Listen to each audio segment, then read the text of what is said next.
নমস্কাৰ সকলোকে মোৰ কম্পিছ ৰেচিপি চেনেলটোলৈ সকলোকে স্বাগতম জনাইছোঁ আৰু আজিলৈ আহিছোঁ এটি শুক্তা আৰু গাহৰি ৰেচিপি। এই ৰেচিপিটো মই আগৰ ভিডিঅ'ত দিছোঁৱে, কিন্তু এই প্ৰচেছটো অকণমান বেলেগ ধৰণৰ হয়, সেইবাবে আকৌ লৈ আহিছোঁ।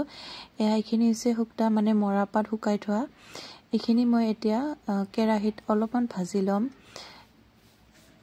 শুকান কেৰাহীত এনেদৰে ভাজি ল'ম আৰু ৰ'দতো শুকুৱাই ল'ব পাৰে। এনেদৰে ভাজি লৈ এইখিনি এতিয়া মই মোহাৰি ল'ম। আগতীয়া বনোৱা প্ৰচেছতকৈ এই প্ৰচেছটো অকণমান সহজ হয়, সেইবাবে মই ভিডিঅ'টি আকৌ শ্বেয়াৰ কৰিছোঁ। এতিয়া মৰাপাতখিনি মই চালনী এখনৰ সহায়ত এনেদৰে মোহাৰি গুড়ি কৰি ল'ম। এনেদৰে গুড়ি কৰি ল'লে সিজাত সুবিধা হয়। আগৰ ভিডিঅ'ত মই মৰাপাতখিনি তিয়াই থৈ বনাইছিলোঁ, তেতিয়া সিজাতে বহুত টাইম লাগিছিলে আৰু গুড়ি কৰিব লাগে বনাওঁতে, কিন্তু এনেদৰে আগতে গুড়ি কৰি ল'লে অকণমান সহজ হয় আৰু সিজি যায়, সোনকালে সিজি যায় আৰু গুড়ি কৰি থাকিব নালাগে। মোৰ এইখিনি গুড়ি কৰা হৈ গ'ল। এতিয়া এইখিনি ধুব লাগিব। ইয়াতে পানী দি অকণমান ধুই লৈছোঁ। এইখিনি এতিয়া এখন চেকনিৰ সহায়ত চেকি ল'ম। মই আজি অকলে বনোৱা নাই, বাইদেউ এজনীয়ে সহায় কৰি দি আছে আৰু মই ভিডিঅ' কৰাত অলপমান অসুবিধা হয় বাবে মই ভিডিঅ' কৰি আছোঁ আৰু বাইদেৱে সহায় কৰি দি আছে। এইখিনি চেকি ল'লোঁ। এতিয়া কেৰাহীটো পাতি দিছোঁ। ইয়াতে তেল অকণমান দি মাংসখিনি ভাজি ল'ম। ইয়াতে গাহৰি কৈছোঁ মই আগতে, গাহৰি মাংসৰ লগতহে এই শুক্তা সোৱাদ হয় আৰু গাহৰি মাংসৰ তেল থকা গাহৰি মাংস হ'লে বেছি ভাল হয়।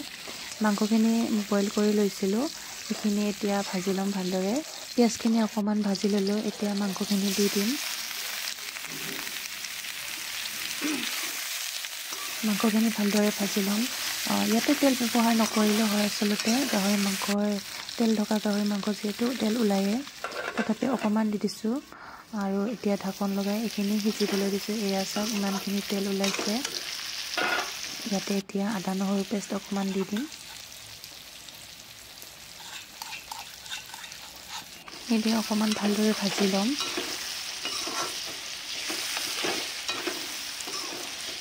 এইখিনি ভালদৰে ভাজি লোৱাৰ পাছত ইয়াতে কেইটামান জলকীয়া ফালি দি দিছোঁ। আজি খুন্দি দিয়া নাই। তাৰপিছত এতিয়া শুক্তাখিনি দি দিছোঁ। এইখিনি দি ভালদৰে ভাজি ল'ব লাগিব। এইখিনি 5 মিনিটমান সময় ভালদৰে ভাজি ল'ম।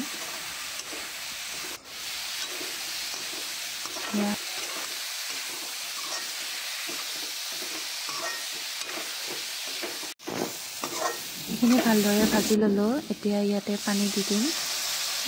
গৰম পানীখিনি দি দিলোঁ আৰু পানীখিনি দিয়াৰ পাছত ইয়াতে এতিয়া খাৰ দিব লাগিব। ইয়াৰে মেইন বস্তুটোৱে হৈছে খাৰ নিদিলে এই আঞ্জাখন নহয়, বহুত তিতা যিহেতু। মই খাৰখিনি দি দিলোঁ। এতিয়া এইখিনি প্ৰায় 15 পৰা 20 মিনিট সময় ভালদৰে উতলিব দিম। ঢাকন লগাই দিলোঁ। উতলি আছে। মই 10 মিনিটমান পাছত এবাৰ মাজতে দেখাই দিছোঁ। এনেদৰে উতলি আছে। হাই ফ্লেমত উতলিব দিছোঁ আঞ্জাখন। তাৰপাছত আকৌ ঢাকন লগাই প্ৰায় 20 মিনিটমান সময় সিজালোঁ। তেতিয়াহে চাওকচোন এনেকুৱা হৈ গ'ল আৰু ধনিয়া পাত দি দিলোঁ। এইখিনি ভিডিঅ' কৰা নহ'ল। ধনিয়া পাত দিয়াৰ পাছত আঞ্জাখন প্ৰায় হৈয়ে গৈছে।